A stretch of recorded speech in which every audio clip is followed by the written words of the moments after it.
This is Mel Patrick Kasingsing, founder of Brutalist Pilipinas. And I'm John Infante, Brutalist Pilipinas co-moderator.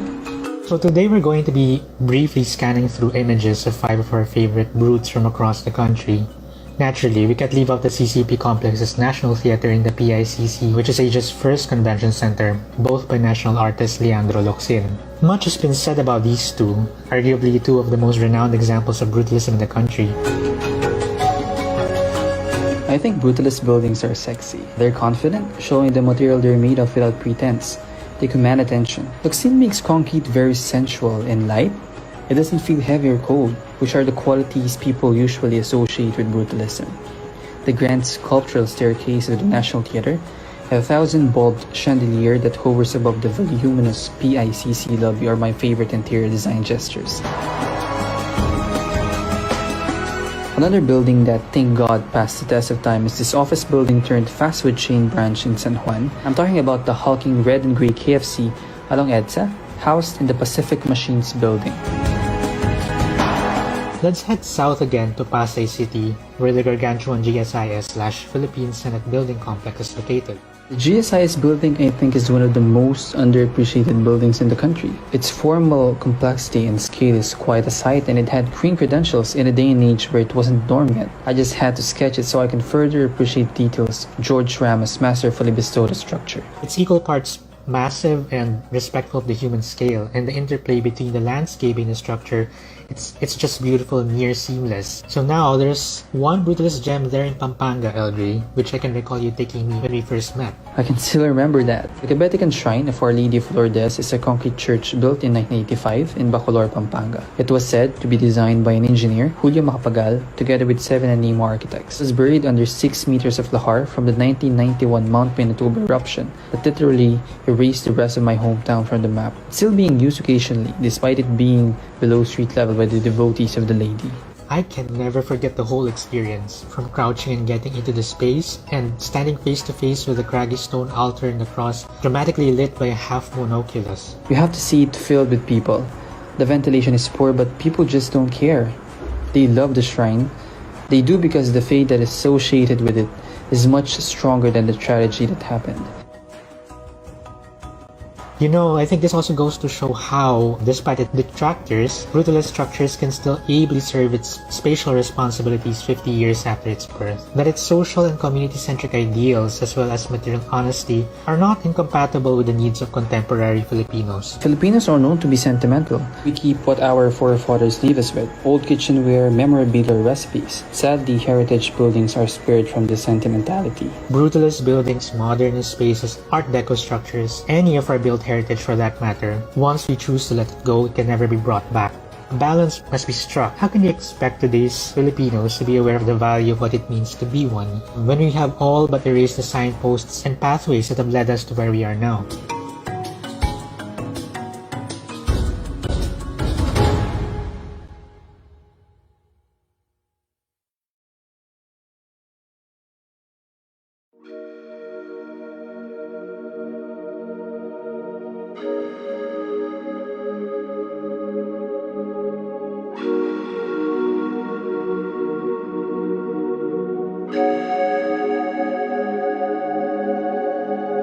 There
How does junk nut work? It starts with you.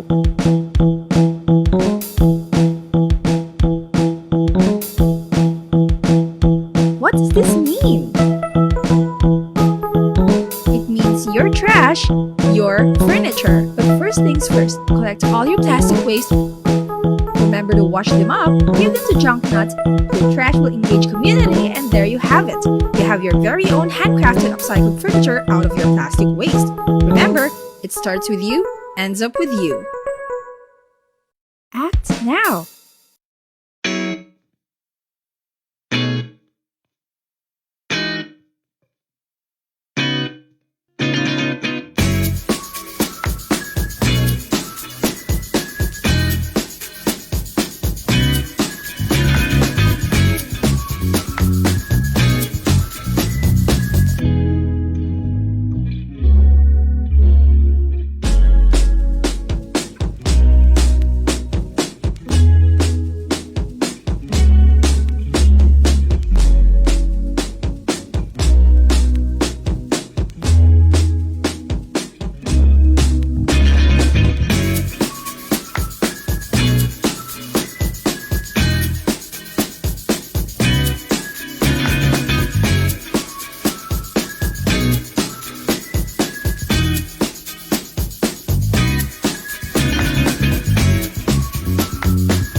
Hello and welcome to another episode of Art Made Public. We hope you've been able to celebrate your love for the arts this February. If you haven't, Made is here to help nourish that love this National Arts Month.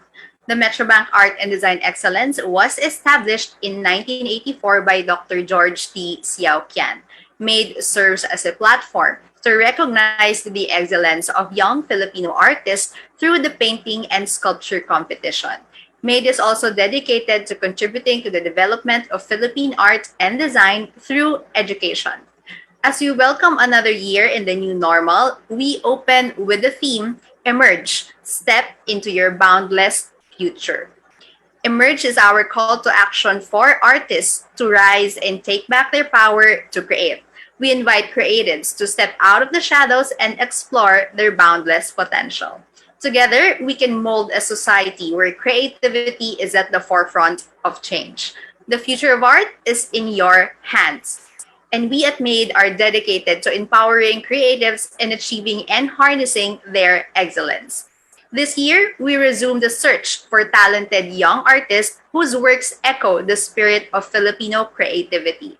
For those who are interested in joining the painting competition, please watch this next video. Welcome to the annual nationwide Visual Arts and Design program of the Metrobank Foundation. The Metrobank Art and Design Excellence. MADE. Recognizing outstanding visual narratives of Filipino artists since 1984.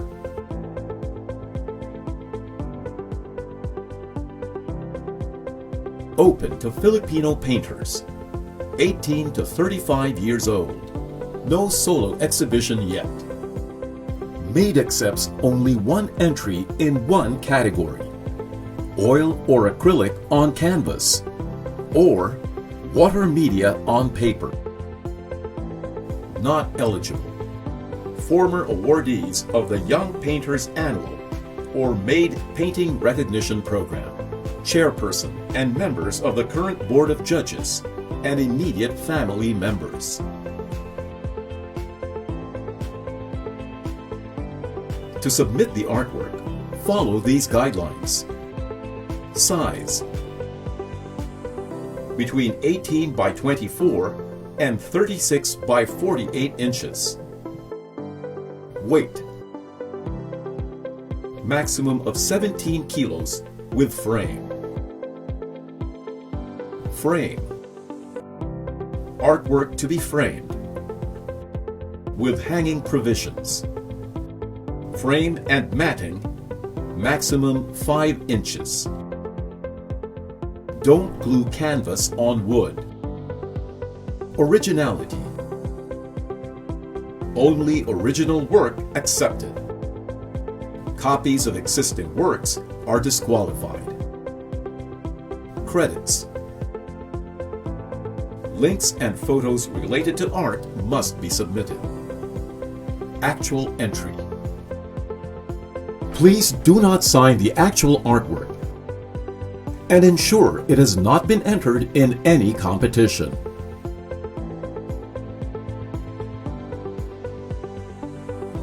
There will be 2 grand awardees who will receive the following prizes: cash incentive, Artistic Development Fund, MADE Network of Winners, MADE Now membership. Eligibility for a grant for first solo exhibit. Press releases and media visits nationwide. Featured in MADE and Metrobank Foundation collaterals, newsletters, and social media channels. Special citation. Special citation is a recognition granted to selected works that is subject to the discretion of the judging body. Special citation winners, if any, will receive the following prizes: cash incentive, MADE Network of Winners, MADE Now membership. Eligibility for grant for first solo exhibit. Press releases and media visits nationwide. Featured in MADE and Metrobank Foundation collaterals, newsletters, and social media channels. 10 national finalists will be selected and will receive the following prizes: cash incentive, plaque of recognition, featured in MADE and Metrobank Foundation collaterals, newsletters, and social media channels. Join now!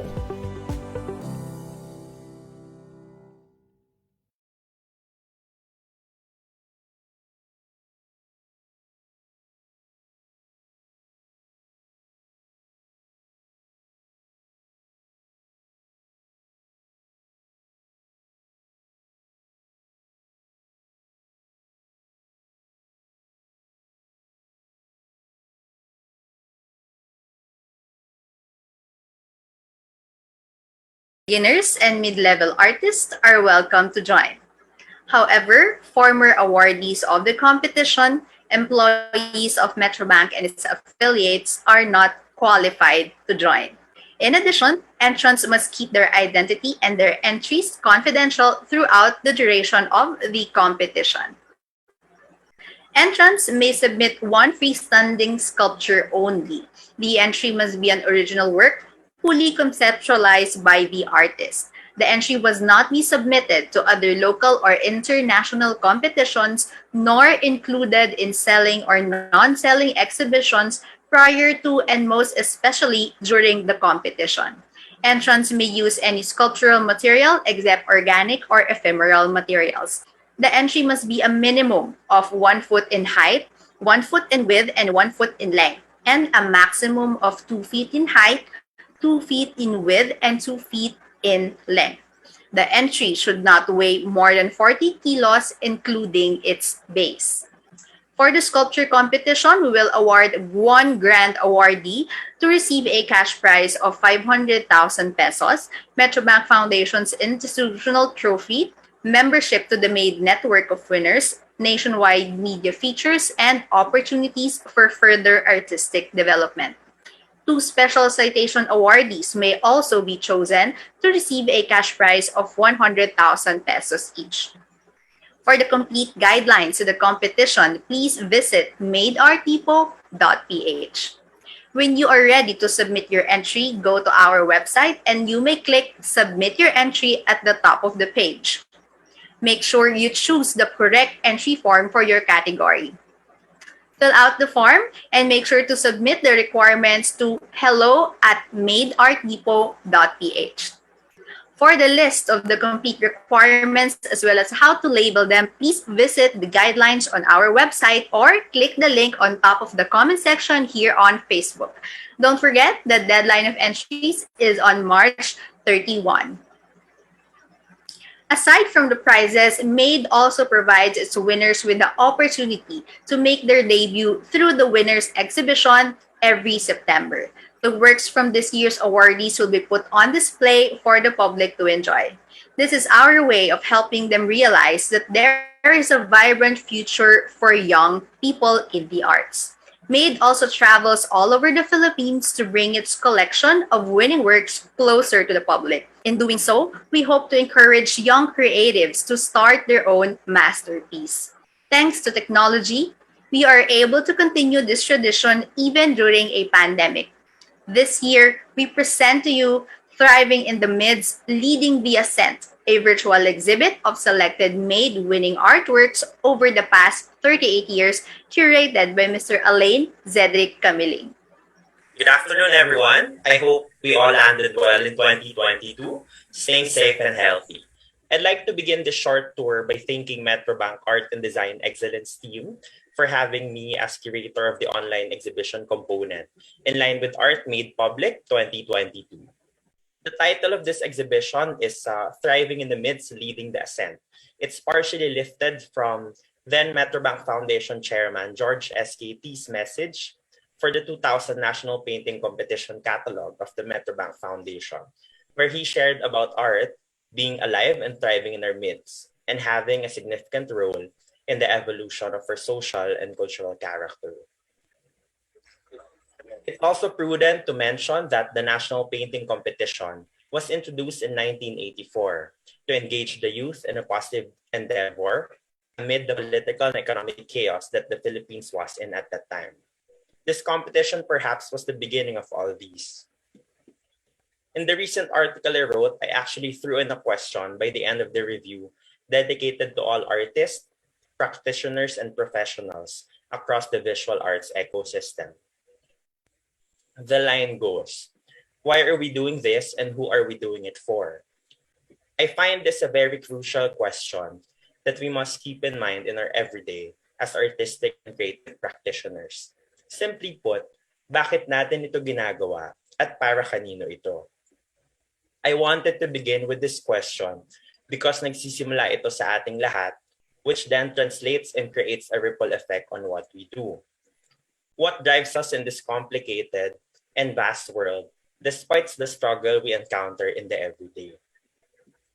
For the exhibition, the materiality of these struggles and circumstances remain vivid and diverse, considering we all express, perhaps respond, and experience many things on a day-to-day basis.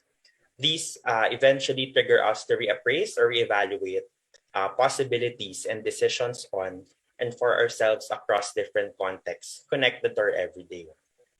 I reflect, how does one thrive in the midst and lead their ascent? Paano tayo nakakaraos at bumabangon? In this exhibition, the works echo effectual and optimistic articulations and assessments. These are interrelated with various social, cultural, and personal factors, among many others, despite many things. These works are also indicative of the artist's tenacity, or I must say, their desire for growth, along with the surmounting impediments across the artistic and creative practice and process. The works can also be a testament of how these artists carve their way through the art scene as alumni of the Metrobank Art and Design Excellence through the years. The show posits as the first of its kind exhibition of the selected winning works from the painting and sculpture recognition programs of the Foundation from 1984 to 2021, which signifies its unwavering commitment to supporting the visual arts sector through the years in various projects, initiatives, and activities. I echo humanistic psychologist Dr. Carl Rogers when he argues that our primal motive as individuals is to actually fulfill one's potential and achieve the highest level of our human beingness or ourselves in his study on self-actualization. This is rooted from a recognition that each person strives to be creative and fully functioning, perhaps having a constant desire to reach our potentials. This act of striving is actually characterized by an actualizing tendency, something that pushes us or someone towards growth, primarily because of its nature as ongoing and dynamic, motivational, and innate. On a similar note, I also echo Dr. Paul Stoltz. He's a leading scholar in grit, resilience, and adversity quotient when he explicates that fulfillment is achieved by relentless dedication to the ascent, a process or progressing through one's lifelong mission. Through these lenses, the 2022 Metrobank Art and Design Excellence theme, Emerge Art in Your Own Terms, is dissected into three things in relation to first, one's viscerality. This is something inward, something instinctive. What actually matters to you? Why? What are things deep-rooted in our beings? Second, as I've mentioned, self-actualization, something that is on the top of Maslow's hierarchy of needs. Us having a sense of our full potentials, self-cultivation through varied involvements and experiences in the everyday.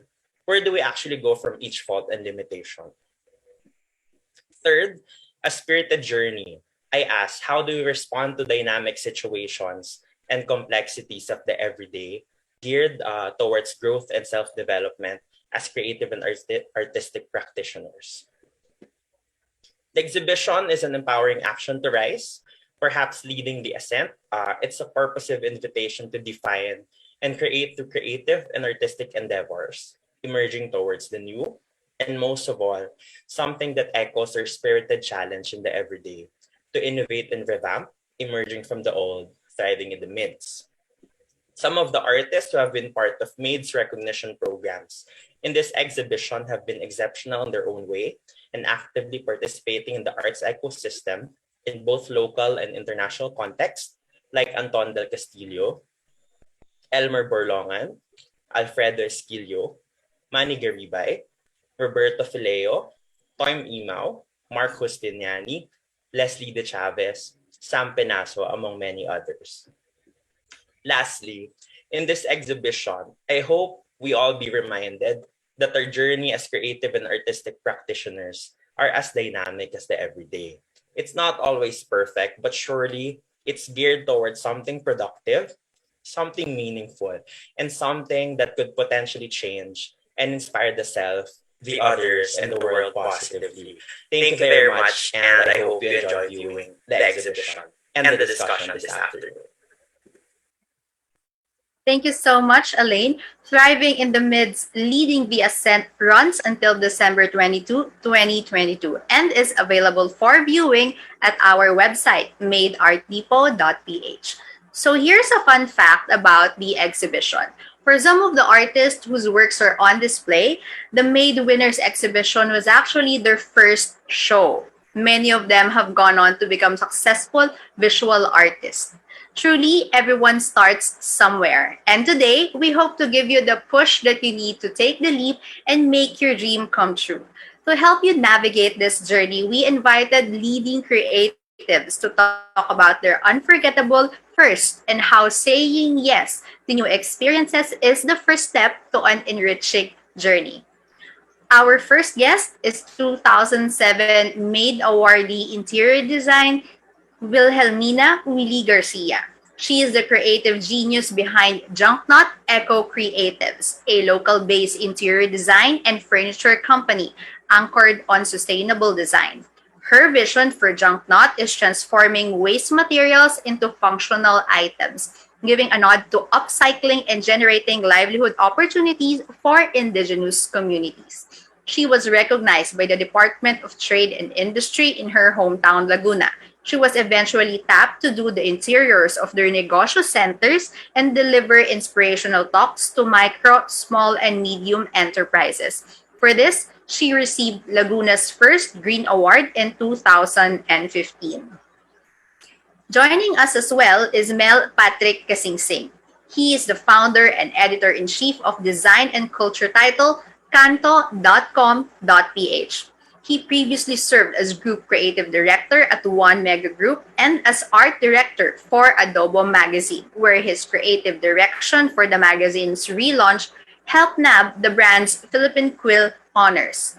His brainchild, Brutalist Pilipinas and Modernist Pilipinas, are two crowdsourced visual databases dedicated to documenting examples of brutalist and modernist architecture in the Philippines. He is a Manuel Chuachiaco Scholar, graduating with a Fine Arts degree in Information Design from the Ateneo de Manila University. And our third guest is visual artist and Cantina founder, Marika Constantino. She is an artist who has participated in significant exhibitions in the Philippines and abroad. She also works as an independent curator, researcher, and freelance writer. In 2017, she was selected to be one of the Global Cultural Fellows of the Institute of International Cultural Relations in the UK. She was also supported by the British Council Manila to participate in a cultural leadership program at the King's College in London. Aside from her individual art practice, she co-directed the programs and activities of 98B Collaboratory, curated and coordinated the undertakings of the first United Building Community Museum in Escolta, Manila, and curated the Distilleria Limtuaco Museum in Intramuros, Manila. In February 2020, Marika founded Cantina, an art space in the Western Visayas region that is focused on co-learning and co-creation. Hello, Willie, Mel, and Marika. Magandang hapon. Hello, good afternoon. Hi, good Hi, good afternoon. Right, thank you so much for accepting our invitation for today's Kwentuhan. So we will be discussing a lot of your firsts in your respective creative journeys. So let's begin with a little bit of nostalgia. So look back and throwback. So let's begin the conversation with unpacking. No, how did you get into the arts? Maraming audience yung nagtatanong and creatives too would like to know paano ba magsimula. And so having you here, maybe we can start with your creative journey. So let's answer the first question. How did you get into the arts and the creative industry? Siguro simulan natin kay Marika. Okay. So I think with me, I started mainly because it became an accident, no? I never really pictured myself to be in this practice, but I guess I'd have to go back to what you mentioned earlier. about saying yes.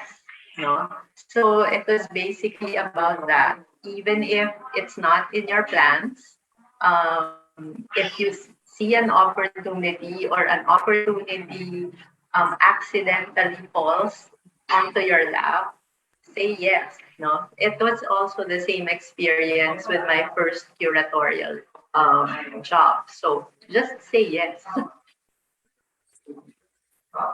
I love it. For the first opening salvo, always say yes to new opportunities.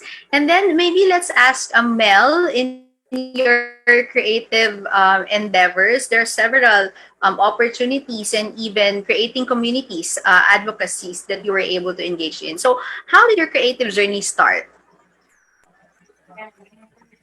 Hi, good afternoon, everyone. How did it start? The funny thing is, ever since I was a kid, I was already considered as a, someone who is very artistically inclined. So I know how to, I knew how to draw, to sketch, and I get some sort of reputation in the schools that I enter as, someone who can do artistic things. But personally, I actually never considered pursuing a serious artistic career because I was from that. This was back in the 90s, from that school of thought that if you took the arts, it wasn't as lucrative as taking another career. But lo and behold, here I am. I'm actually um, uh, I work as a graphic designer full time in my day job and doing all sorts of graphically and artistically inclined things. So I ate my words there, right? Uh, but I mean, I guess what I want to say also, I mean, to echo what Miss Marika mentioned a while ago, is that you should be open to saying yes and not being, confining yourself to a strict plan. So you have to acknowledge that life has its twists and turns and things are always changing. You should be open to any opportunity that comes your way. I love the free flowing energy that we have now, just saying yes and following, life's surprises that will lead us or you into your creative and artistic journey. So, kamustahin naman natin si Willie? Very interesting din yung artistic and creative journey ni Willie from interior design to cultural and community work to furniture design. So, how was it and how did you start? Um, Hello, good afternoon, everyone. Siguro like Mel, yung bata pa lang ako, weird na ako. Ang kalaro ko mga animals and things here in the farm. Nagpupulot ako ng mga stones, mga leaves, yun yung mga toys ko growing up. And so, very creative na rin ako talaga growing up together with my mga lolas kasi crochet sila, ang daming mga ginagawa dito sa bahay, so parating ako yung kasama. And eventually I decided to take interior design. After graduating during college, all my ano ba tawag dito? Design approach is always on cycling. Lahat ng projects ko, parating yun yung approach ko. And then nung after graduating, lost din talaga ako kung ano yung magiging trabaho ko. Kasi I love traveling. I'm mostly exposed on environmental issue. But eventually, I was able to merge that interest to my enterprise and continue learning to make it sustainable for yung parang maximizing my talent for social and environmental good. So, pero matagal, as in hindi yun after college. But I think the Metrobank Arts competition helped me to pursue on that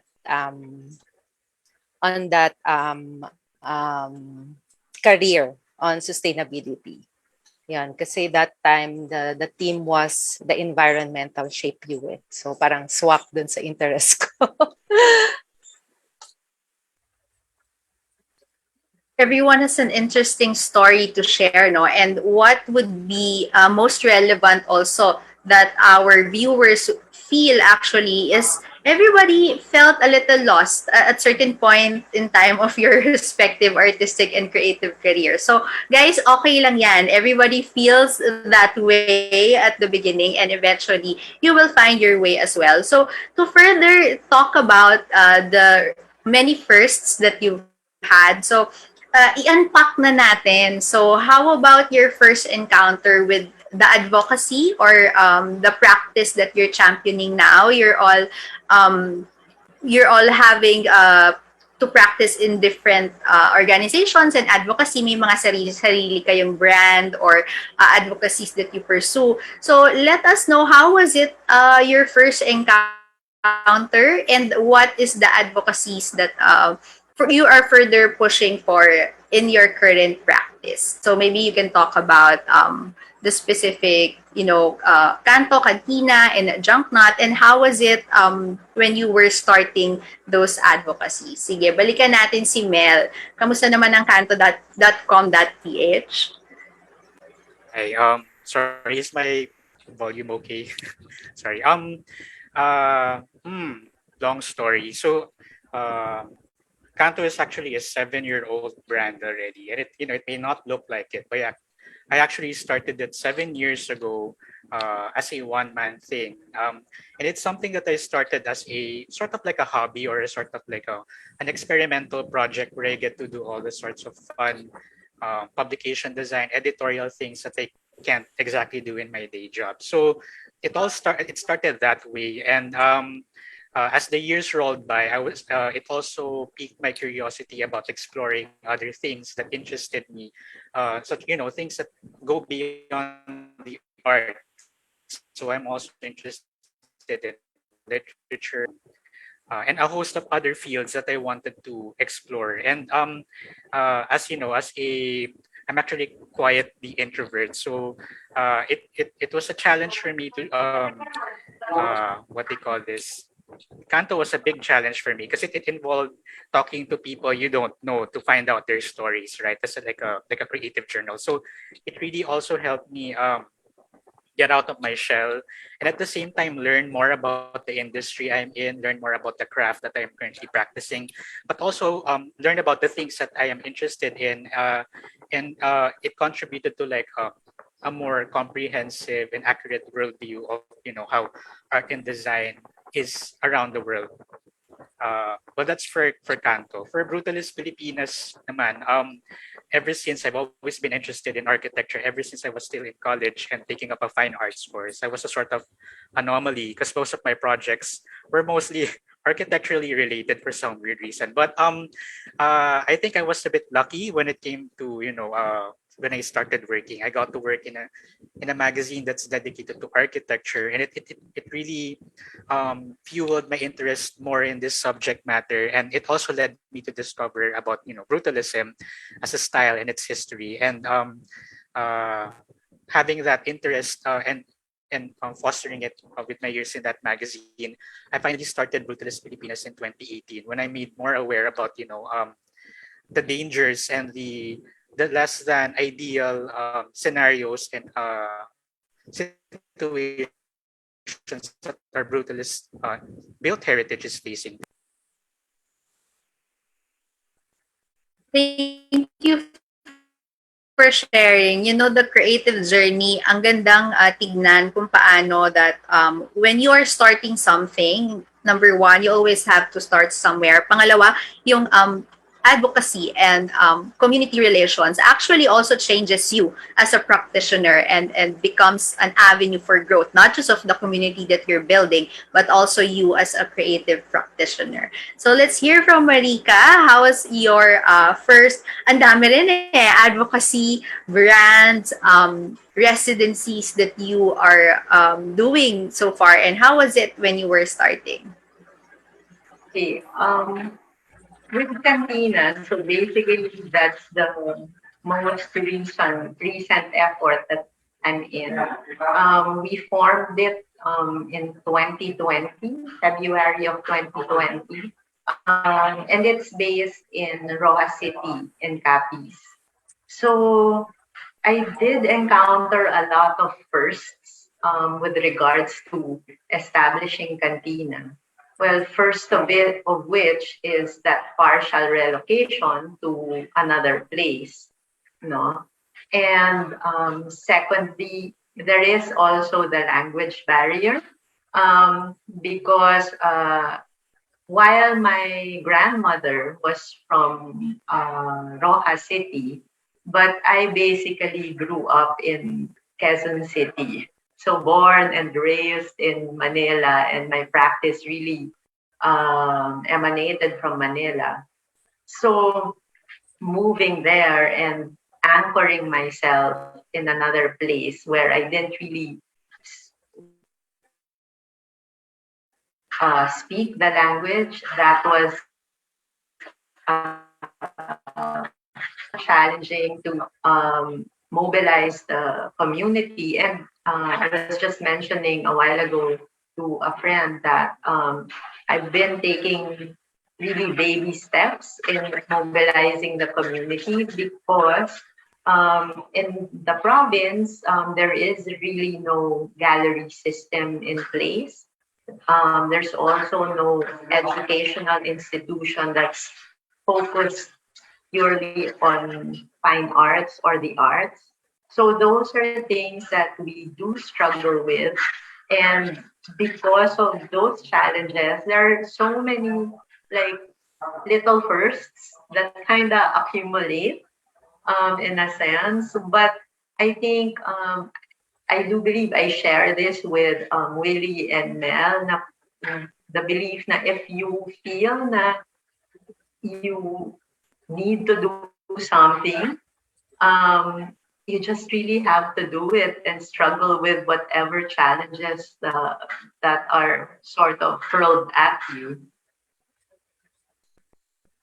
Thank you for that. Ang daming learnings no dun sa sharing.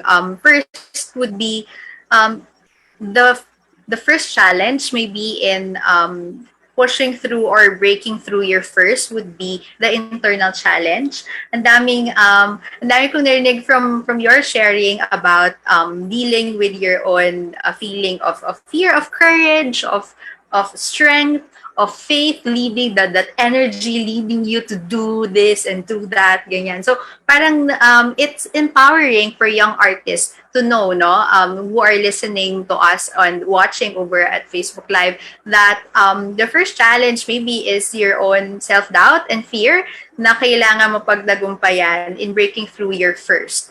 And so maganda rin tignan because your situation also required you to uproot and take root in another geographical and artistic community space, which is something very moving talaga, and it requires so much courage from a practitioner to do so. And maybe that will also empower our young artists that, you know, movement, uprooting, and taking root in a different or unfamiliar environment can be your first step also in pursuing the advocacy that you like or the artistic career that is for you. So, kamustahin naman din natin si Willie in her journey and in her brand, Junk Not. What are the first that you encountered when you were doing all of these practices and advocacies dealing with the community as well? So magandang marinig din ng ating mga young artists, and how is it that a designer, an interior designer went into cultural work and now into the furniture industry? Yeah. Ang tagal na ng junk na 2009. Pero yeah, ang daming challenges along the way, and marami kasing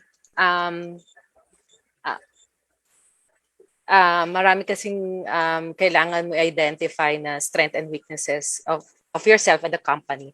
So before I started with fashion, turning plastic waste. Yung plastic waste talaga yung concern ko kasi I grew up with a family of environmentalists. I always join my sister in Polillo. She's a conservationist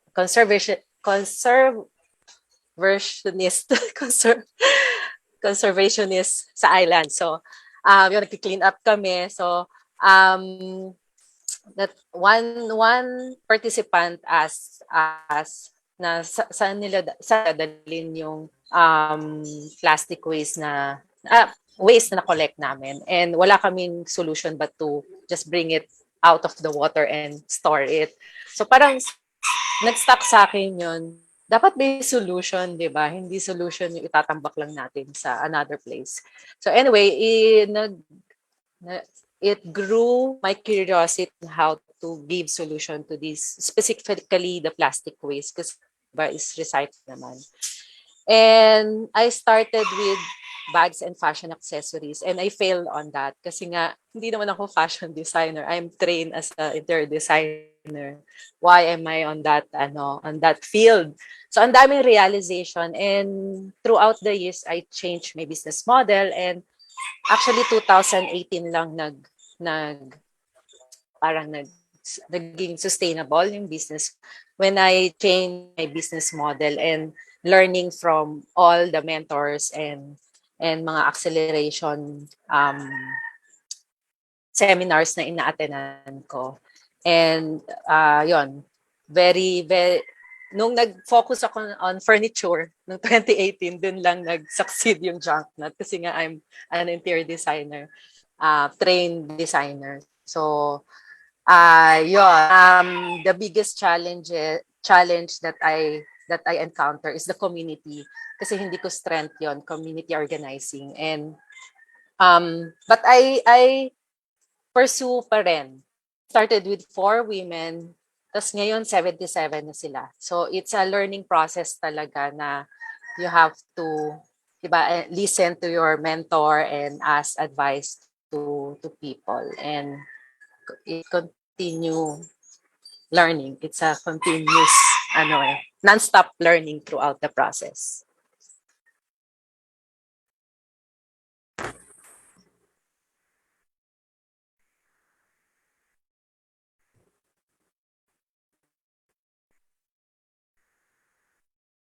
All right.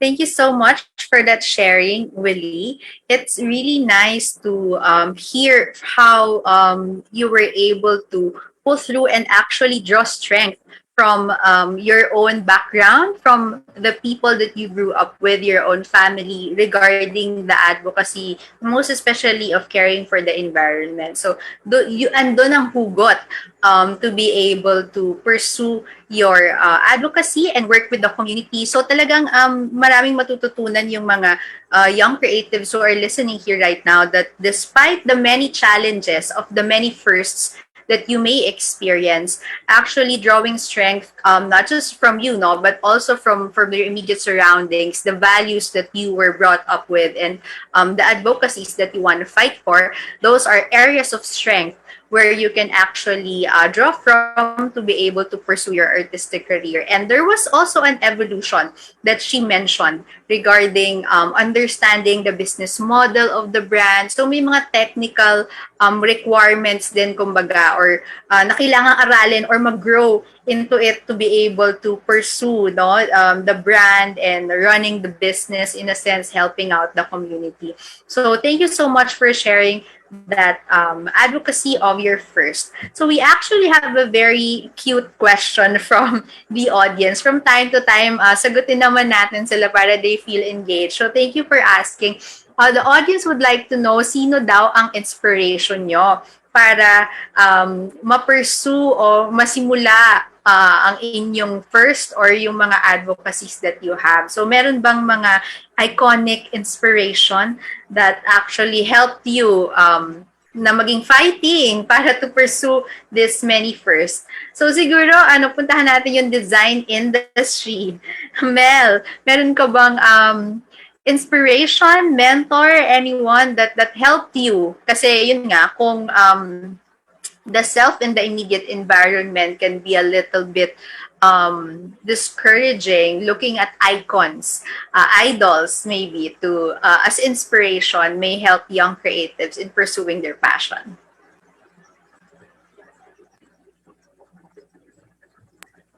Okay, you know who asked this question? I think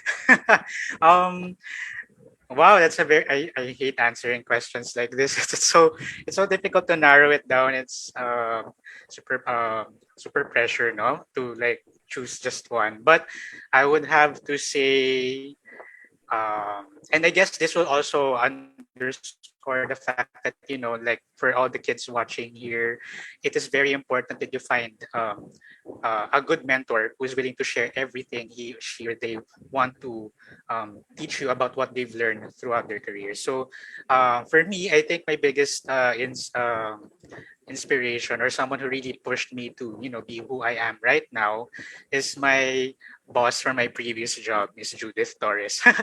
I'm not sure if you're watching, but I really owe it to her because she's a brilliant journalist. I'm a fine arts graduate by training, but she made me like a sort of hybrid creative. So because of her, I was able to, you know, learn how to write articles, do interviews, even like uh, attend events. I used to hate attend events because attending events because like I'm such an introvert and I don't like fraternizing with people. But you know, here I am and talking to all these. I mean, talking to all of you and saying all these things. So she's my, I would say, one of the, you know, the people who's contributed a lot to my career and how I practice um, my craft, being what they call this, my adherence to truth, my adherence to my support for built heritage, my quest for editorial excellence and architectural journalism that does not just criticize but also seeks to help the architects learn not just from what they did right but from also what they, you know, what they did wrong. So it's I think I'm babbling, but those are all the things that I learned from her. And, you know, I'd like to take this opportunity to also thank her for everything that she's helped me with. So, kids, it is vital that you find a mentor who would be willing to go above and beyond just teaching you, but also inspiring you to go beyond what you want to be. Oh, thank you for that. Yes, shout out to Miss Judith Torres. She was also actually the one who mentioned that Kanto is really Mel, and she kept on advocating. And for our viewers out there, it's as Mel mentioned, no, it's very important to find a mentor who will not only advocate for you but will also open doors and really, help you be the best version of yourself. Shout out na rin doon sa nagtanong, Eldril John Manlapas Infante. And so let's ask Marika, is there any iconic or a mentor or anyone that we can nang pinaghuhugutan ng iyong inspiration for your advocacy?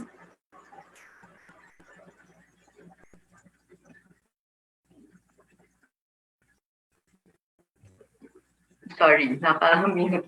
So I was saying, specific to Cantina, it would really have to be not one person in particular, but the community itself that I'm trying to help mobilize that do provide the motivation and the inspiration in terms of forging on with the work that's required. So I wouldn't want to like pinpoint any specific person, but I guess it's what we're doing. So we also derive energy from the same people. The power of communities in empowering us and everyone. We've been having so many conversations in this webinar, and laging bumabalik o umiinog dun sa power of communities to push us further into this field. So, Willie, is there any mentor or iconic inspiration that you draw from in your many endeavors? Yeah. Hindi lang isa eh, no? Ang hirap mag-select ng isa. Pero nung college, I owe it to my professors kasi they're the one who first believe on my talent, I guess. And siguro yung one iconic um, um, person who influenced my design process is architect Manyosa. Kasi nung college, nag-tour kami sa bahay niya. And I was really amazed with all the details of his house. Talaga kinikwento niya. Sabi ko, I wanted to be a designer like that who's all the pieces in all his creation has a story behind. Even yung door niya na naalala ko, sila daw nung kasambahay niya gumawa. It's made of coconut shells, yung ganon. So, nag-stuck sa akin yun, and ever since, ganun na rin yung practice ko sa interior design. And for social entrepreneurship naman, Naigura is Professor Ed Morato. So recently lang yon, I just finished my master's in social entrepreneurship in Ateneo, and he's my guru. He really pushes me to think deeper of my purpose in life. So he's also one of my inspiration. And marami pa eh. Sa environment naman, yung sister ko and my dad and all the friends, mga environmentalist friends ng dad ko before, na ngayon mga core member na ng mga organization these days sa EcoWays. So sila yung mga core group na nakilala ko sila prior nung bata pa ako. So ang daming influencer sa buhay ko that molds me right now, di ba, as a social entrepreneur and an artist. Yeah, so let's reframe the word influencer, into something very empowering beyond selling or beyond, PR, but really influencing and empowering people to do good and push forward. We have another question that is very relevant to the topic from Adrian Joaquin Raposa. Actually, question niya about MAID, but is it normal daw ba to be intimidated for a student like me to join something this big? I think a lot of young artists feel na MAID is such a big endeavor, parang nai-intimidate sila. So pag-usapan natin nung mga panahon na you feel intimidated into taking the plunge or joining something big or doing something big, being part of something that you feel is bigger than yourself, how were you able to overcome that sense of feeling intimidated? So magandang paghugutan yung question ni Adrian Raposa. Simulan natin kay Marika. Kamusta ba yung feeling of, as an artist and as a cultural organizer, being part of the many big advocacies that you pursued? How did you deal with that feeling? I think, Adrian, you should keep in mind that you never parang stop feeling intimidated, no? I think you go through your life there's always a lot of fear, no? You always feel na am I good enough? Or you question yourself, diba? I think that never, at least for me, that never really goes away. The more important thing is you being able to rise above those fears, no? For you to be able to face it head on. And I also feel that level of fear or intimidation is also useful because it helps fortify yourself, and it will also strengthen your resolve to do what needs to be done.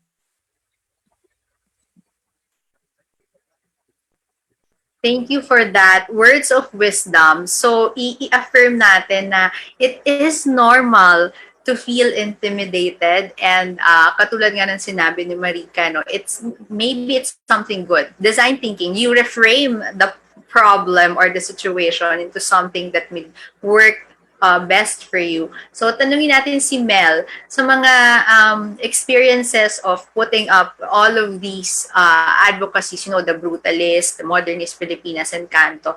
Did you feel intimidated, and how were you able to break through it? Hi, good afternoon. Yes, for sure. Intimidation is definitely came with all those projects, and I'd like to tell Adrian that it's perfect. It's actually a good sign that you were intimidated and that you feel fear about these things, because it's a sign that you still want to grow and that you're open to going beyond where you are now, and going into these territories that are new, or what you perceive as different, or something that you're not super well versed at. Fear is always a given. So I think, lalo na in my case, I'm not an architect. I'm a fine arts graduate, and um, there's definitely that fear that architects are going to be like, oh, so what do you know about architecture, and why do you care about brutalism, modernism, and all these things? So um, uh, there are those fears that things that will question your legitimacy, or whether you can deliver on what you want to do with these advocacies. So I guess the best way to deal with these fears is to just make the leap and just jump and just do it, and then you'll eventually find out, as you go through the motions of what you just did, that if you will discover that you actually can handle all these things, and these things will take time. It will take time for you to learn the ropes, to grow, and to finally uh, go through the motions and be more comfortable in this new place that you want to cross to. So that's how that, those were my learnings from my experience handling brutalist Filipinas and modernist Filipinas. So it's a learning journey, and it's not a mark of shame that you learn along the way. It's actually a good sign. Thank you, Mel. So that feeling, may it be uncomfortable for you, is actually a sign of growth.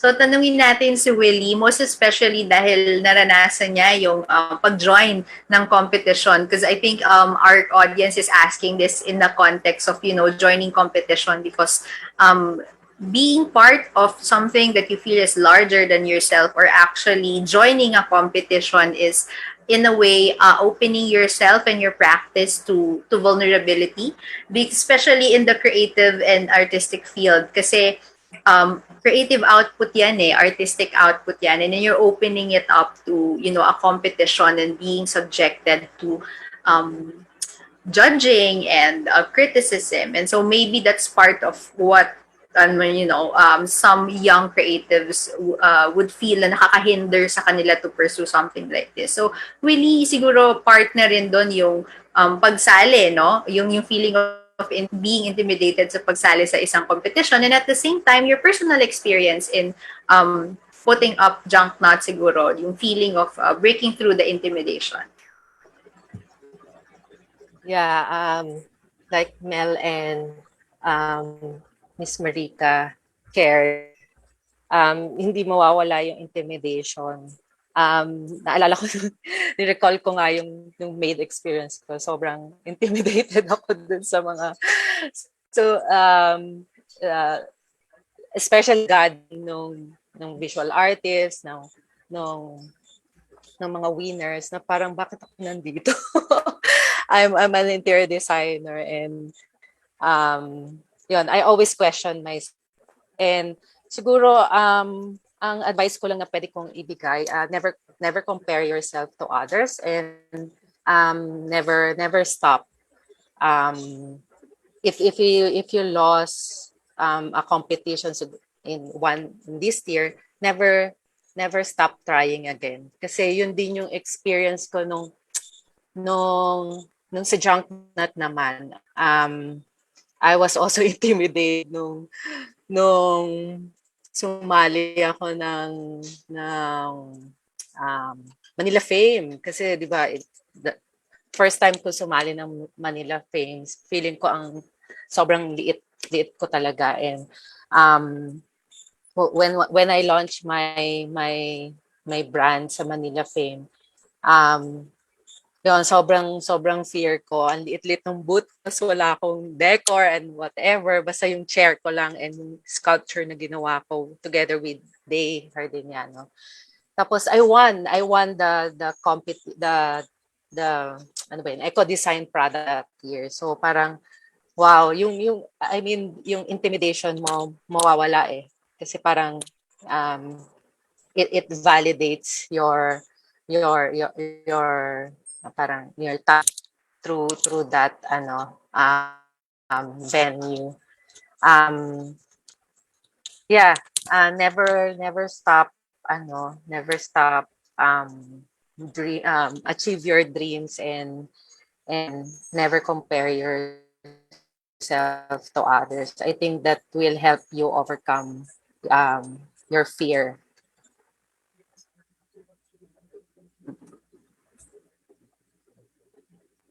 Thank you so much for that, Willie. So marami talagang ma-unpack this afternoon from the feeling of intimidation to celebrating your first. We actually have a specific question for Mel. It's from Jefferson Marcos Abiba. Let me just read it. Hi, Sir Mel. What advice would you give to new and young professionals na wandering into a new job? Probably their first outside of their comfort zone. From design firm to project management yung trabaho. Naninibago na naman sa bagong environment. How should we adjust and perform well to have that unforgettable first? So, paano daw ang adulting or wandering into a new job that is actually outside of your comfort zone? Since you mentioned kanina na you're actually from fine arts and then you were into publishing, print publication, and now digital publication and design. So, how was it transitioning from that practice of fine arts? I think information design is also graphic design, diba? Into built heritage and Philippine architecture. Grabe, ang hirap ng tanong na yan. Okay, so wow, very specific. I guess what I can offer from my experience jumping into different fields is first off I guess I'll answer your question based from my experience to see how let's just see if it makes sense. But like for example, transitioning from being a partaker of information concerning architecture, like a reader of an architectural magazine, and then crossing over into creating content that champions architecture, which is like, for example, Brutalist Filipinas and Modernist Filipinas. So what I had to do, first off, like in a lot of things that you don't know, is you have to do your research. You have to have the foundational knowledge that will help you, do your job or flourish in that particular field that you want to enter. So there are no shortcuts. You really need to learn the ropes. And sometimes, don't pressure yourself to learn the ropes like, the day before your job. You need to know, you're already aware of what you need to do. Sometimes it takes time, and sometimes you'll actually learn how to do it when you're on the job. Here's a fun fact that you might all find super surprising. I actually learned how to really maximize the potential of Photoshop when I was already like 2 years into my publication career. So it's like crazy, right? So how do you edit photos before? But so, there's no shame in that. Learning comes in different paces to everyone, and it's not a race. So what matters is that you get to learn it, and then you get to practice what you learn into what you do. So I'd like to think that everyone has different, learning paths and learning curves, and some will find it easy, some will find it hard. But at the end of the day, I think the most important thing is that you get to learning and that you get to the wisdom and the expertise that you're going for. That's the most important thing. And one more thing is, do not be afraid to ask help. you have to be able to admit to yourself as a learner that there's so much for you to learn, and do not be afraid to ask questions. Asking questions is never a sign of weakness.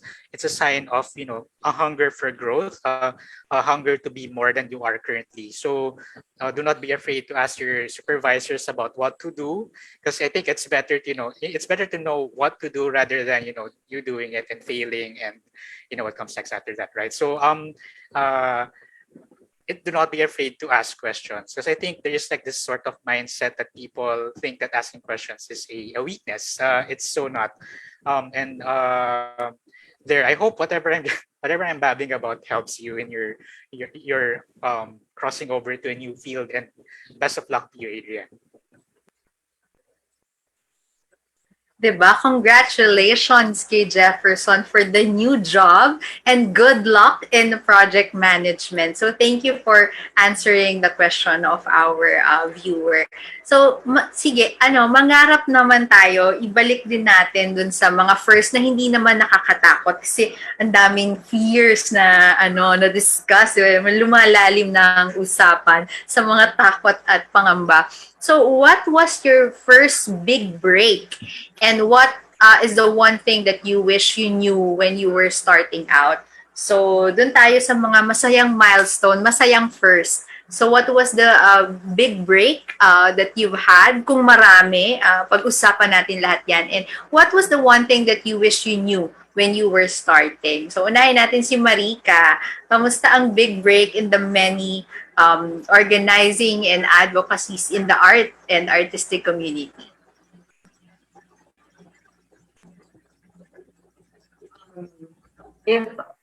So I'm basing it on my experience, no? Two things come to mind. First would have to be my very first curatorial job. And I'd have to thank Miss Karen Flores for believing in me.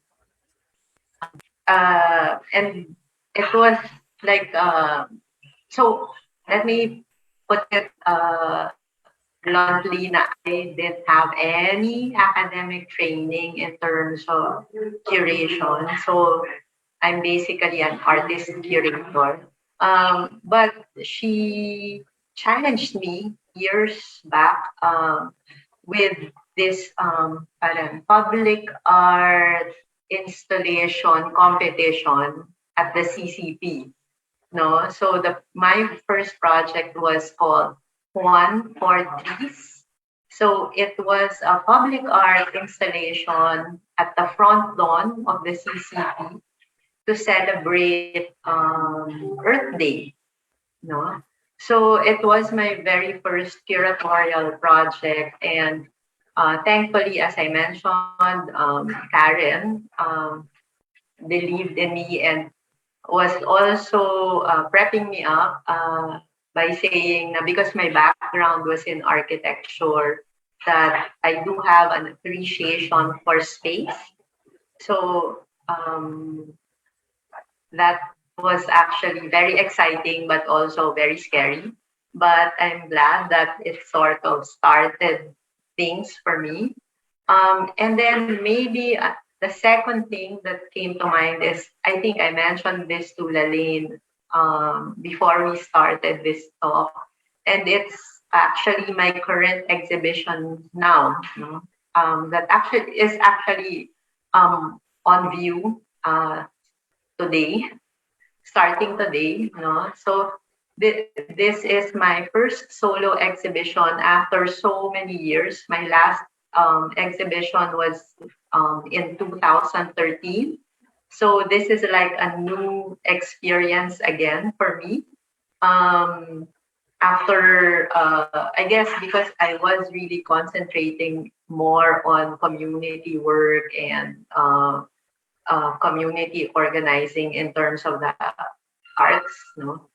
So it's only now that I've been able to sit down again and devote time and reflection to my own individual art practice. So both are kind of firsts, but years apart but challenging and rewarding at the same time. Thank you for that. Ang ganda ding isama dun sa conversation yung fact that actually when you shift to one practice to another, you bring with you strengths from your previous practice. So maybe that will also help those who are, you know, juggling or shifting or changing yung kanilang from one comfort zone to a new and different environment, that you can bring with you your competencies, yung knowledge and expertise from a previous, you know, field, and that shouldn't, not being an expert na yan ang expertise, not being an expert in a field should not hinder one in trying, kasi we all have to start somewhere. So siguro pag-usapan din natin yung ganong question kay Willie. What was your first big break? And what was something that you wish you knew when you were starting? Yung younger self mo. Nakwento ko na kay Tina na my first big break talaga is the Metrobank Award. So, 2000, ang tagal na, 2007. But I think ano ko lang nun pasa ko lang ng board exam noon. And it took me 6 years kasi to take the board exam. Tapos, yun nga, ang dami ko pa ring self-doubt and insecurities that time. And I wanted to really push on green design. I think nagsisimula ko slowly. Slowly no, may mga freelance project ako. And tapos yun, I won the Metro Bank, and it really opens a lot of opportunity for me. And really focus on sustainability. Yun, ang daming mga print ads, write-ups and feature na nakakatuwa, 'di ba? Overflow yung first time ko ma-feature on a magazine, 'di ba? Nakakatuwa talaga. And siguro isa pang first biggest break ko is when I was selected as one of the social design for Paris Design Week. As in, sobrang naiyak talaga ako noon kasi we were 9 lang from all over the world to exhibit during the Paris Design Week, and it was the biggest, I think, break also for Junknut. So and it opens broader opportunity in international. So marami pang mga first I think because of Metro Bank talaga. And I'm able to attend then my first artisan residency. I think Metro Bank also sponsored that in Morocco, na na-realize ko na bakit ngayon ko lang ito ginawa. Ang dami palang opportunity not only arts, di rin palang mga designers to participate this residencies local and abroad, yung mga ganon. Recently na-discover yung mga 30s na ako eh. So sana nung younger, after graduating, marami akong na-attend pa sana ng mga residency that will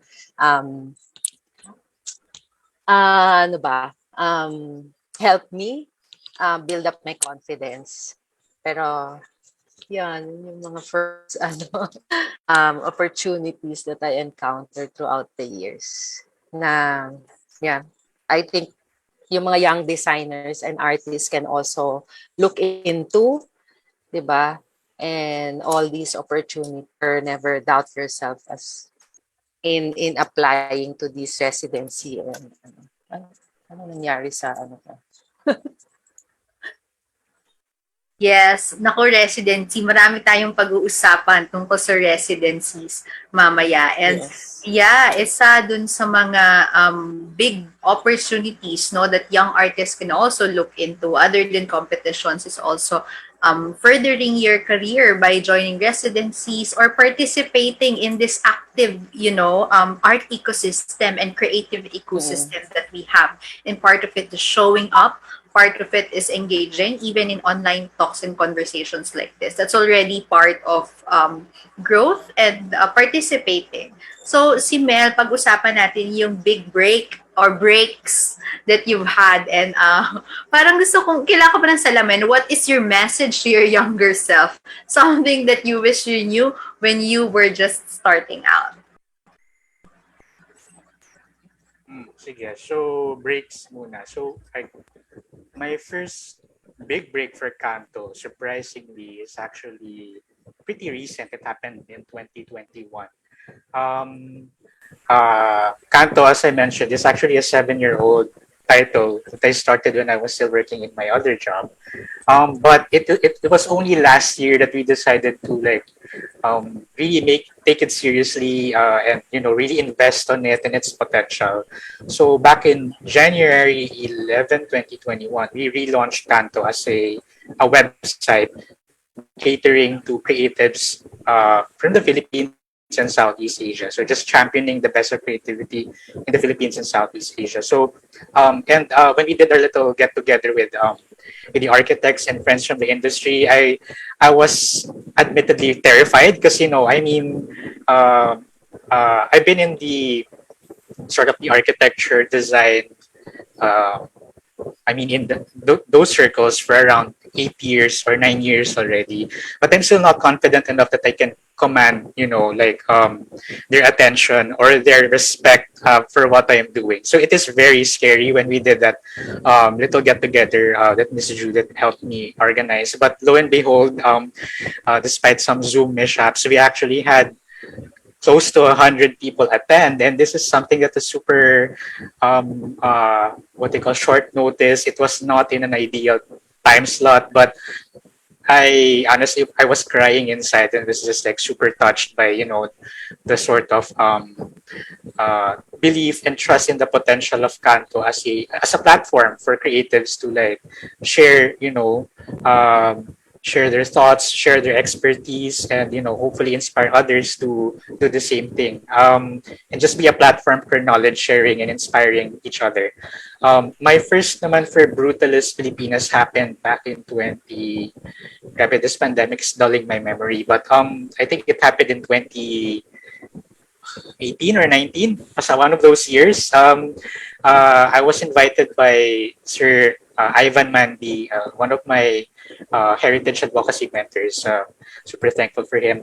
He invited me to do a talk for the Heritage Conservation Society in 19B Collaboratory in Escolta, and it was terrifying because I am not an architect. I'm just a newbie heritage advocate, and I'm a fine arts graduate, and I hate talking to in front of huge crowds. It was doubly terrifying. I was drinking more than my daily allocation of coffee before the talk. It was crazy.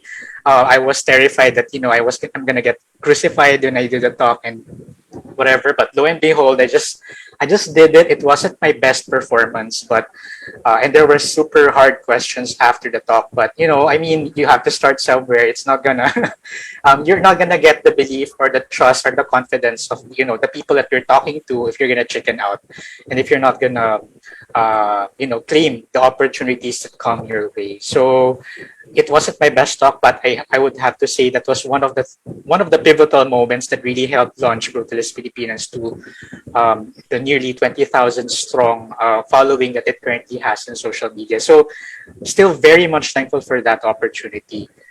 I guess for that one learning that I wish I knew when I was younger, I wish I was more extroverted or more like friendlier. I think this Patrick that you're seeing now is actually a very recent character development. I'm not very I'm not very talkative. I like hiding behind the scenes. I'm a backstage dude. But I wish I was more open when I was a kid, more like friendlier, was more open to opportunities that what they call this, opened me up to like network more with people like me. So I wish those are the things that I wished I was when I was young. But I think it's not too late to be like friendlier, especially now. I love the character development. I was there during the online opening of Kanto, and yeah, parang part of what all of you mentioned, no, a practical tip for artists, young artists and creative is to be bibo. Huwag mahiya to participate, be part of the community. Okay lang magpabibo. And huwag matakot pumili ng isang field that might be out of your comfort zone. So that is a really encouraging message to our young artists and young creatives. So we're gonna have a fast talk, but since it's the love month, let's discuss your first heartbreak. So, hindi sa love life ha, but what was your first heartbreak when you are practicing? And how did you overcome it? Or what is there any lesson that you got from it that you'd like to share from young practitioners? And then afterwards, be ready for a fast talk kind of round robin. So, heartache, go. Willie, kamusta ba ang practice? May Hindi ko mga na-experience ka bang heartache? Ay, oo nga, nire-recall ko eh. Pero siguro kapag hindi ko nakuha yung project, syempre, nakakalungkot, di ba? And ano bang experience ko ng heartbreak? Recently lang, yung hindi ako nakuha dun sa isa client kong paano ba yun? Expansion sana ng trunk na to this island. Tapos, I will replicate this. Hindi ko na lang mention what group, pero I'll be replicating this, my advocacy on this island. So, sobrang excited ako, sobrang na-visualize ko na yung project, that island, na successful and everything. Kasi hindi ako natanggap for, from the top 10 pa lang, hindi ako natanggap. Yung shortlist application. But yun, nakakalungkot at first, pero I never stop applying to other organizations. Recently, I was accepted to this bigger organization na shortlist ako, and may pitch kami next week. So, yun yung mga example of heartbreaks na it never affected me to continue my advocacy. So, yun yung mga lessons din na you learn from that heartbreak, di ba? And siguro may nagkulang lang kami dun sa presentation, and siguro we did better on this second time. So, yan. Sige, si Marika, heartbreaks and heartaches, and how did you overcome? Well, first, buti na lang we're gonna talk about just the practice, no? Hindi yung mga parang kulang yata yung time pag dun sa mga personal stuff na. But anyway, when you asked the question, I was like racking my brain, no? Kung ano nga ba talaga. And it would probably be siguro yung when you're applying for grants or proposals or residencies, ganyan, that you don't get accepted, no? But the thing is, and I always make mention of this, na you shouldn't feel disheartened. Kasi for me, you just need to go through the motion because it's an exercise, no? You should look at it as a way to organize your thoughts or your concepts or the things that are in your head, no? Look at it as an exercise to push you to fix whatever projects are in your head or concepts that are in your head, no? And not look at it as a parang make or break thing. So it's really a mindset, no? You need to shift your perspective na even if you don't get accepted or even if you're not even shortlisted, good luck, by the way, Willie, for your pitch next week, no? But even if you're not like there, it's parang sige, grieve a little, be sad for a bit, but you move on, no? Don't let it be the measurement of your capacity or of your abilities, because at the end of the day, like it or not, these are all also subjective in a sense. So it really depends on the timing. Syempre, kasama na din dyan ang luck, kung nag-align ang universe, di ba? But the point is, if it's meant for you, then it's gonna happen. And if it's not meant for you, then you figure out another step, no? So I'd like to believe that maybe that's also the reason why it took a while before I kind of zeroed in on something, but not anything in particular.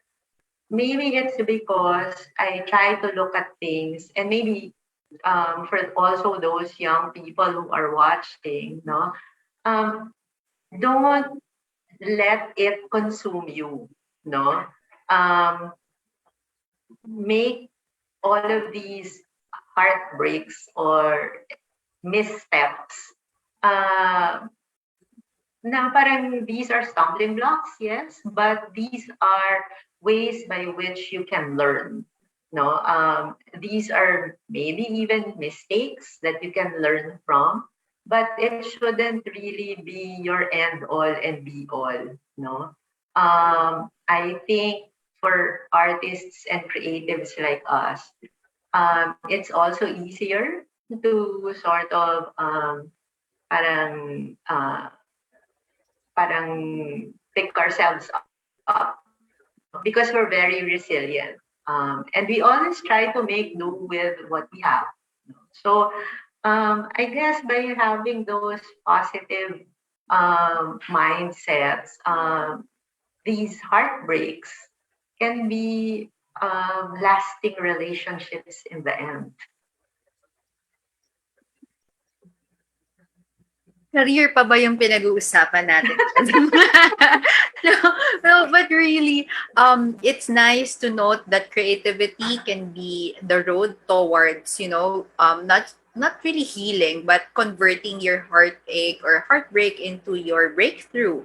So that's something that young artists and creatives can take note of. At saka kasama talaga siya. So we talked about, the triumphs, and then now we're talking about the heartache. So it's part of the journey. So Mel, how's your first heartbreak? How's your heartbreak, and how were you able to overcome? First off, I forgot to say this, but congratulations, Miss Marika, on your show, and best of luck, Miss Willie, on your presentation. Nako, ayoko ng mga ganitong usapan. Joke lang. But mine isn't strictly a heartbreak, but more of what I learned from this experience is the value of rest. As someone who is by nature, I like being very busy.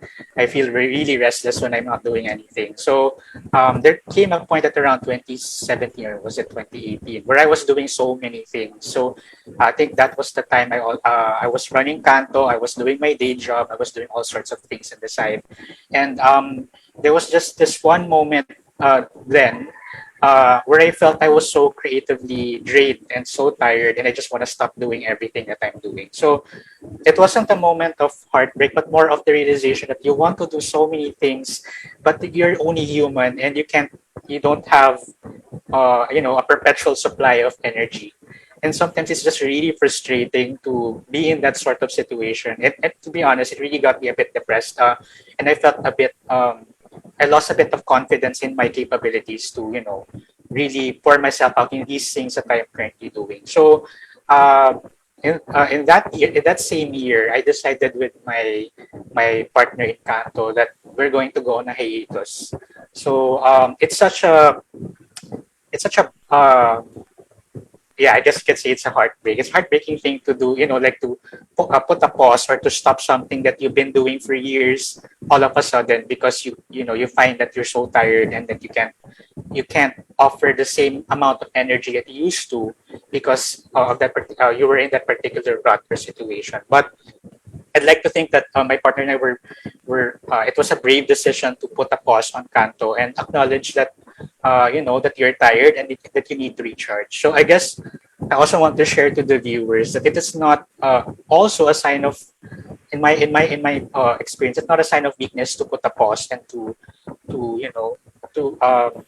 give yourself breaks. Lalo na ngayon sa pandemic. Alam naman natin, we are all aware that we're actually twice as busy at home than when we are in the office. So it's really tiring. But I cannot underestimate the value of rest and taking stock of like just taking a pause and taking stock of what you've been doing and what you can improve on and what you really want to do. You have to give yourself that moment, that pause to really talk to yourself and understand what you really wish to do or how you want to improve when you're ready. So after a few months, we restarted Canto in 2018. Sorry, I'm getting my timeline mixed up. But just a few months, we restarted Canto, and I'd like to think that was the best issue of Canto during that time because we were really, my partner and I were energized. We were able to come up with new ideas. We were able to really take stock what was lacking in how we were presenting stories then, and what can we do to better them in this new beginning that we're doing right now. So there.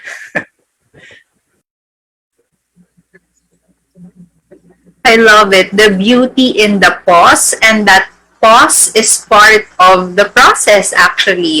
Just like, human beings, we need rest, and that's part of existence. So before we call for your advocacies, before we ask you to invite our audience on your specific events or advocacies or brands, let us just have a very quick round robin.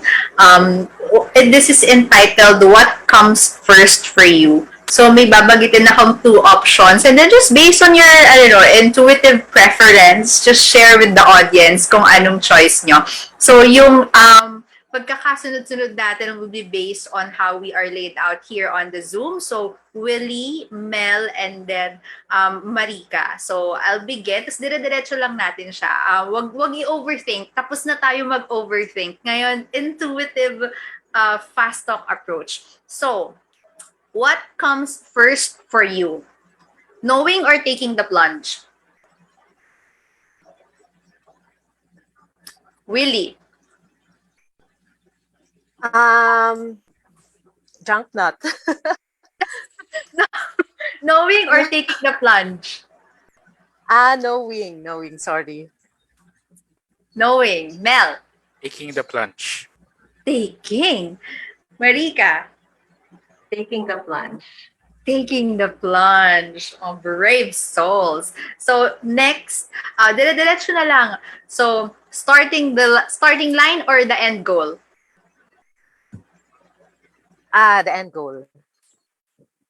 Starting line. Starting line as well. DIY or learning from others? Learning from others. Di ba pwedeng both? Pero sige, learning from others. I was also gonna say DIY while learning with others. It really comes together, di ba, Mel? Agree. Sige. Next, support from others or self-determination? Support from others. Ako, both din yan. Pero sige, support both from din. others. Yeah. Sa akin din both, pero siguro self-determination muna so that others can support you. Wonderful. Sige. What comes first? Working with others or being independent? Working with others. Working with others. For me, combination ulit. But you need to be, parang I need to be independent so that clear yung others when they work with me. They know what they're gonna get into. What a wonderful insight. I love it. So, andito na tayo sa crossroads, ah. Okay, what comes first? Passion or practicality? Passion for me. Passion. Yeah. Passion.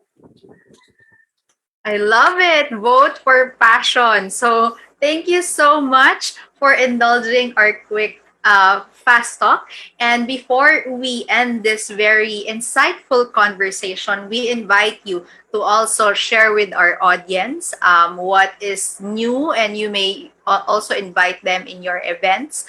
Ask them to follow your socials and talk about your advocacy to our audience. Unahin na natin si Marika dahil ang background niya ay isang buong gallery. What's up over there, Marika? Okay, so shameless plug. Please come to Pablo Gallery here in BGC. The show Cartographic Memories opens today. And then you can also view it online. I think the link will come in, will be posted within the week or so. So please come and visit. I'll be here on March 4 if you want, so that we can make chica. Like if you're in the area, please come and drop by. And I think while I'm still in Manila, I'm planning to like be here once a week until I leave. So please drop by. It's ongoing until April 9. And please support Cantina. We have a Facebook and IG page. So please just visit it and support our projects in the near future. Yeah. Thank you. Thank you so much. So, kita-kits sa exhibit opening right after this conversation. Mel, would you like to invite our audience to check out your publication? It's short and sweet. So, if you want to read about the stories of creatives across, across the Philippines and Southeast Asia, and basically just learn from the experts, but also take inspiration from new talents. Then I'd highly recommend visiting canto.com.ph and liking and following us on our social media accounts at canto.com.ph on FB and Instagram. If you want to participate in our heritage advocacy, my team and I are more than welcome to receive your photos, information, or just suggestions with how when it comes to your brutalist discoveries. So you'll find us on Instagram and Facebook at Brutalist Pilipinas, and you may also follow its sister account at Modernist Pilipinas, also on Facebook and Instagram. Thank you. Thank you so much. I love it. Ang cute ng mga names, no? So visit Cantina, visit Canto. So it's really a good plugging. So visit canto.com.ph. And Willie, so you may invite our audience in your latest advocacy, promote your company, yung Junk Nut, your brand. So do share with us what you're currently doing as well. Yeah, you can be part of the advocacy through tie-up project in trash innovation and exchange of upcycling. So we don't accept kasi donation of plastic waste. We wanted you to be part of the solution. So it's a circular. Anything that you donate to us, it has to go back to you in a chair form. So you can check out my website, junknut.ph, Instagram, and Facebook. And kailan ba to? March 24 to 26 ata yun, by online lang, the Sustainability and Exchange. So it's a show by SITEM and DTI. Yeah.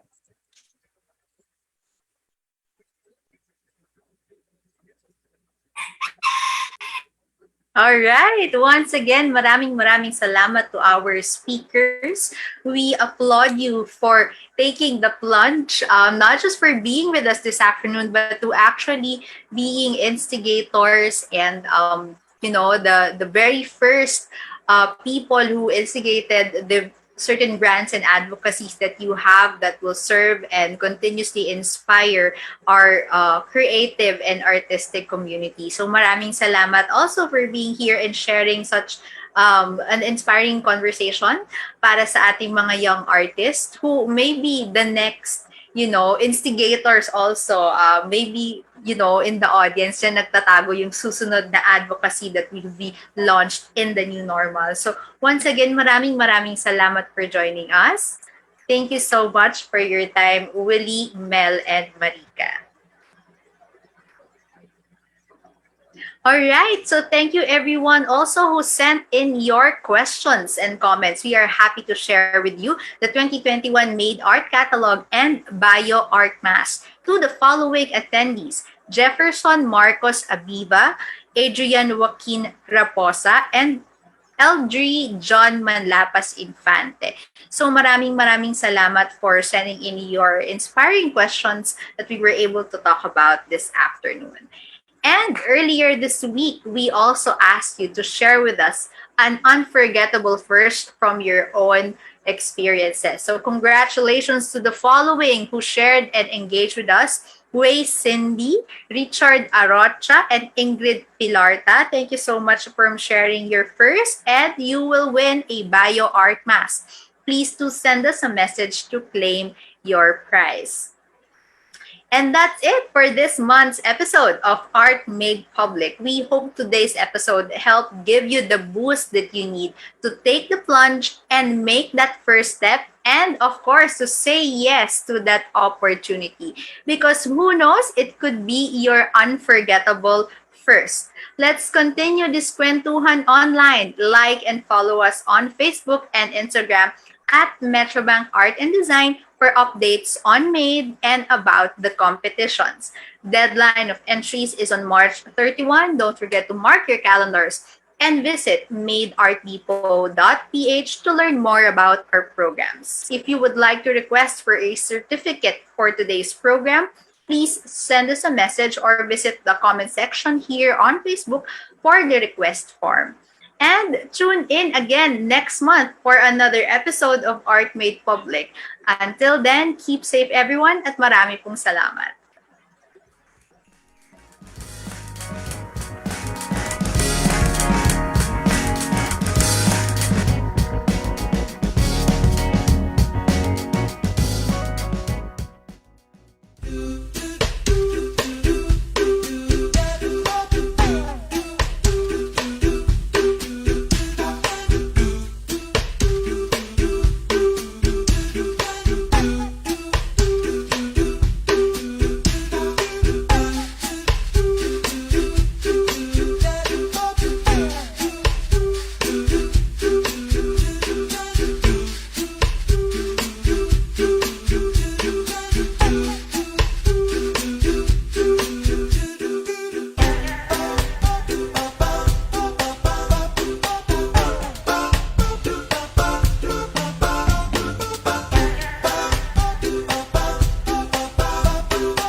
This is Mel Patrick Kasingsing, founder of Brutalist Pilipinas. And John Infante, Brutalist Filipinas co-moderator. So today we're going to be briefly scanning through images of 5 of our favorite brutes from across the country. Naturally, we can't leave out the CCP Complex's National Theatre in the PICC, which is Asia's first convention center, both by national artist Leandro Locsin. Much has been said about these two, arguably two of the most renowned examples of brutalism in the country. I think brutalist buildings are sexy. They're confident, showing the material they're made of without pretense. They command attention. Locsin makes concrete very sensual and light. It doesn't feel heavy or cold, which are the qualities people usually associate with brutalism. The grand sculptural staircase of the National Theatre, a 1,000-bulbed chandelier that hovers above the voluminous PICC lobby are my favorite interior design gestures. Another building that, thank God, passed the test of time is this office building turned fast food chain branch in San Juan. I'm talking about the hulking red and gray KFC along EDSA, housed in the Pacific Machines building. Let's head south again to Pasay City, where the gargantuan GSIS/Philippine Senate Building Complex is located. The GSIS building, I think, is one of the most underappreciated buildings in the country. Its formal complexity and scale is quite a sight, and it had green credentials in a day and age where it wasn't norm yet. I just had to sketch it so I can further appreciate details George Ramos masterfully bestowed on structure. It's equal parts massive and respectful of the human scale, and the interplay between the landscape and the structure, it's just beautiful and near seamless. So now there's one brutalist gem there in Pampanga, LJ, which I can recall you taking me when we first met. I can still remember that. The Cabetican Shrine of Our Lady of Lourdes is a concrete church built in 1985 in Bacolor, Pampanga. It was said to be designed by an engineer, Julio Macapagal, together with 7 Animo architects. It was buried under 6 meters of lahar from the 1991 Mount Pinatubo eruption that literally erased the rest of my hometown from the map. It's still being used occasionally, despite it being below street level by the devotees of the lady. I can never forget the whole experience, from crouching and getting into the space, and standing face to face with the craggy stone altar and the cross, dramatically lit by a half-moon oculus. You have to see it filled with people. The ventilation is poor, but people just don't care. They love the shrine. They do because the faith that is associated with it is much stronger than the tragedy that happened. You know, I think this also goes to show how, despite its detractors, brutalist structures can still ably serve its spatial responsibilities 50 years after its birth. That its social and community-centric ideals, as well as material honesty, are not incompatible with the needs of contemporary Filipinos. Filipinos are known to be sentimental. We keep what our forefathers leave us with: old kitchenware, memorabilia, recipes. Sadly, heritage buildings are spared from this sentimentality. Brutalist buildings, modernist spaces, Art Deco structures, any of our built heritage for that matter, once we choose to let it go, it can never be brought back. A balance must be struck. How can you expect today's Filipinos to be aware of the value of what it means to be one, when we have all but erased the signposts and pathways that have led us to where we are now?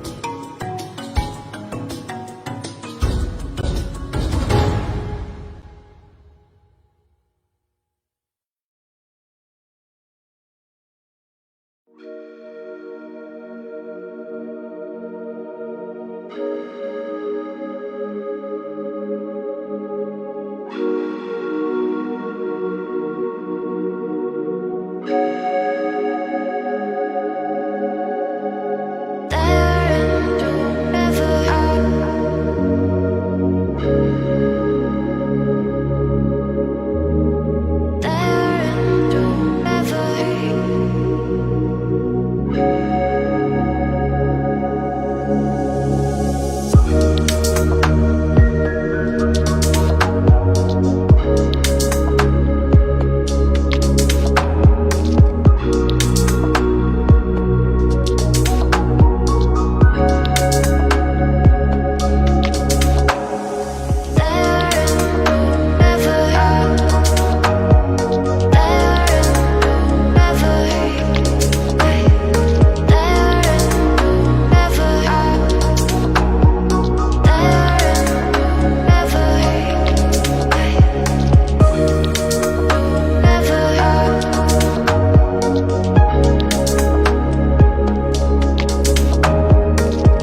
How does junk nut work? It starts with you.